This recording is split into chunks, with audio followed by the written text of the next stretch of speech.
is just fantastic.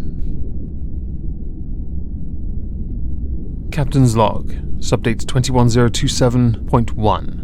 We've started installing a second row of Lego blocks into the ISO cubes, which are in the brig, and have replicated additional chains, shackles, and anal stretchers for those with a taste for younger blood. Welcome everyone to the Halls of Injustice. Today we have perp number 047, Vytautas Kiminius. I have actually checked the pronunciation, it is a Lithuanian name. Yay for me. For this story I'm about to tell, we need to insert Rachel Radow, a Ford Fiesta and a Range Rover. On November the 12th, 2018, Rachel Radow, a veterinary nurse, was driving on the B1095 in Peterborough. This is the road in question, this is Peterborough. This was taking place at 2 a.m. While driving, someone in the opposite direction was on the wrong side of the road because they were, and I'll air quote this because it came up during the trial, taking the racing line on a semi-blind corner at night. While I'm almost certain the Range Rover taking the racing line looked absolutely fabulous, there was a minor problem. The minor problem was that in the opposite direction on the very side of road the Range Rover was on was Rachel Radow in a Ford Fiesta. The size difference, for those who don't know, is considerable. Now, as cars don't possess instant brakes, in the sense that they could stop without ever hitting somebody without also damaging the driver of the car, nor any form of safety stop that would include perhaps some form of time travel, these two cars collided. Here are some of the pictures taken of the crash. If it isn't obvious enough, the roof had to be cut off the Fiesta. Unfortunately for the driver of the Ford Fiesta, that being Rachel Radow, she passed away because of the injury sustained in this crash. Vytautas Kiminius survived, and upon being questioned by the police, they were successful in obtaining some very vital key information. The first being, yes, he was in fact on the wrong side of the road, he admitted that. Of course, the tyre marks in the road would have undoubtedly given him away anyway. The second, and this one's a little important, Vytautas did not have insurance. Two separate charges here. The first is driving whilst uninsured, the other causing death via dangerous driving. Understandably, because he admitted guilt, this went to trial, where on the very first day of the trial, in February of 2020, yes, there was a year gap, Vytautas admitted to driving while uninsured. But when it came to causing death via dangerous driving, he had a reason for being on the other side of the road. That reason was he had swerved to avoid an animal. Now, in this particular area of the world, on that particular region, that argument could in fact stack up. However, most people driving Range Rovers don't make it a point to move out of the way of a fox. I know this because even where I live, we see enough foxes, hedgehogs, seagulls, pigeons, badgers. Do I need to continue reeling off animals from the kingdom of animals to make the point that drivers generally don't care much if they strike an animal and don't often go out of their way to move out of the way to avoid hitting a random animal? And I say random because he never specified the animal. Of course, it's not like they can go and get a statement even if it were true, but as we all know, it was not true.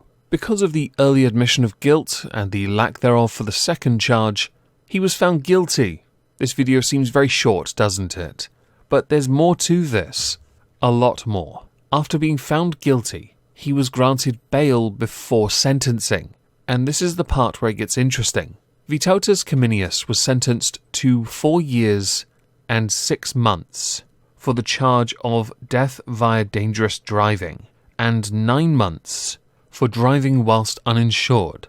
These sentences are to be served concurrently, which, as many of you know, I take great issue with concurrent sentences. My view is, you've been done on 2 charges, found guilty on them in fact. You then serve back-to-back both sentences. I also think the sentences are a tad weak. The insurance one falls within the bracket. Death via dangerous driving to me, nah, it's life, man. Sorry, it's over. Don't care. Get in the cubes. But as you can see here, the cube is empty. This is the part where we go, so where is Vytautas? You said he got sentenced. And he did. He was sentenced. But he wasn't there. You see, shortly after being found guilty, Vytautas Kiminius went home. He packed up his bags and all his belongings, along with his wife and 2 children, and left the United Kingdom. Maybe. It's unsure where they are. Possibly in Lithuania, you never know. Because he's absconded, my view is, the moment you're found, and you will be found, Vytautas, those 2 charges along with an additional charge, yeah, your sentence is getting longer, and I'm okay with this, because I've written down here the sentence I want you to have is 5 years and 3 months for the 2 other charges, along with life, cause fuck you, plus 10 years for fleeing. So if you can survive all of that, you can be free. Speaking at the Peterborough Crown Court, Sergeant Mark Dollard said it is believed Vytautas left the country soon after his conviction. He was bailed to reappear for sentencing, with conditions including a surety, surrender of travel documents and electronic tagging. Police were made aware of breaches to his tagging and identified at an early stage he and his family fled the family home and are believed to have left the country. Kiminius then subsequently failed to attend his sentencing hearing. Efforts are ongoing to locate him, and a European arrest warrant has been issued.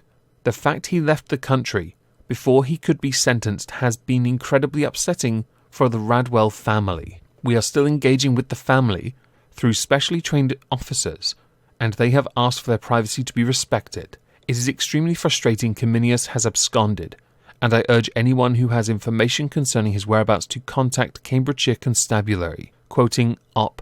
Berkeley. This, by the way, this entire case came to light after BBC made an official request to have the reporting restriction lifted because he absconded. Currently, the United Kingdom are working with European authorities to find Vytautas. Now, there is a large space to cover. It is unlikely he'll be found soon, but a lot of people like Vytautas are creatures of habit. Criminals mostly are anyway, so he will more than likely go somewhere familiar to him. It is my sincerest hope that Vytautas Kiminius is found so that justice can in fact be served. You will do your sentence plus anything additional applied to you because it is nothing more than you deserve, Vytautas Kiminius, or Perp 047. When we find you, I'm sticking you in a cube and you're not leaving until I can be bothered to remove you. As we are done here, I'd like to know what you think about this particular case. So please do let me know in the comments down below. I hope you'll have a fantastic day, and thank you all for listening.